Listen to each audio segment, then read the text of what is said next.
You've likely heard about national real estate trends when you've turned the TV on or read a newspaper or watched any of our Valley News Live news shows. However, these national trends may not be the same as our local real estate markets. So Kathryn Anderson, a real estate agent with Berkshire Hathaway, is joining us today, and she's going to kind of give us an idea of whether the local trends play out with the national trends. So thanks so much for joining us, Kathryn. Thanks for having me back. Yeah. So can you just kind of quick summarize? I know it looks like nationally we're seeing prices are going up despite the fact that interest rates are starting to ease up a little bit. It still sounds like there's a huge demand and not enough supply. Is that what we're seeing here? Yeah, so definitely. It's really important to remember, though, when you're looking at those national trends, that the national way they break it down, the Midwest, is from North Dakota all the way down to Kansas and all the way east to Ohio. And we only represent 23% of the home sales in the entire nation. Places in the South represent 44% of the home sales. So it's important to keep that in mind, that we don't even make up a quarter of the home sales in the country. One of the statistics that we look at a lot is the median sales price. In our area, in our association in 2021, the median sales price was $263,000. But that median sales price in the country, you can see on this graph here, was $353,900. Wow. So we are well below that national median sales price, which is great if you're a buyer. More likely here, you're gonna get more home for your price than you would in other parts of the country.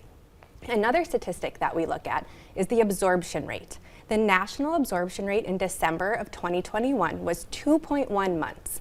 In our association in the Fargo-Moorhead area, it was 1.3 months. And what that means is if no other homes came for sale, that's how long it would take all those current listings to sell, which is great news if you're a seller in our area, that we are below that national average, because more likely your home is going to sell faster here than it would in other parts of the country.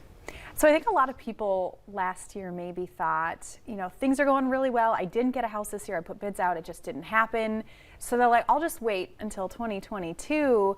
How did the sales price differ between 2020, 21? Now we're looking at 2022. Did they miss the boat? So in 2020, our sales price locally here averaged about $253,000. And then in 2021, it was almost $283,000. So it increased by 8.4%. You can see on this chart here, April, May, June, we really shot up. And it dipped down a little bit, but went back up. So our increase from 2020 to 2021 was 8.4%, which is huge. Usually we average about 2 to 3% increase in sales price. But nationally, the average sales price went up 14.9%. So we are under that national average, which is great news for buyers. It seems like our prices went up, but we didn't go up quite as much as other parts of the country. And I think a lot of us have heard from our friends and family that, you know, they tried to get a house, things went so quickly that they didn't get their bid accepted, or it was too low, whatever that was. What are we looking at for demand this year? Yeah, so our inventory really is low. In 2020, our association sold 7,094 homes. In 2021, it was only 6,200. So that was a decrease of 12.7%. Nationally, the home sales were down 11%. So we're higher than that national average. So there really is a demand, which is good news if you're a seller. You have a lot less competition when you're going to sell your home. So if we're talking to John and Jane Doe sitting on the couch right now and they're thinking about buying in 2022, what would you tell them? How can they get a hold of you? What is your advice? Yeah, so 2022, they're expecting that the inventory is going to start going up a little bit, which will hopefully ease those multiple offer situations. But the good news for sellers is that that inventory isn't going to skyrocket. You're still going to get your home sold quickly, and we'll get that done for you.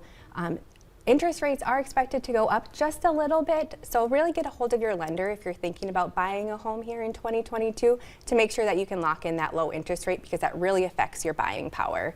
But if you do have questions about your home or what the market might look like in 2022, give me a call, 701-318-3536. All right, Kathryn Anderson, Berkshire Hathaway, thank you so much for joining us. That was very enlightening, and I know a lot of people right now can definitely use that advice, so we'll have them reach out to you. Coming up on today's show, we have your daily dose of motivation and how you can win tickets to Jurassic Quest coming to Grand Forks.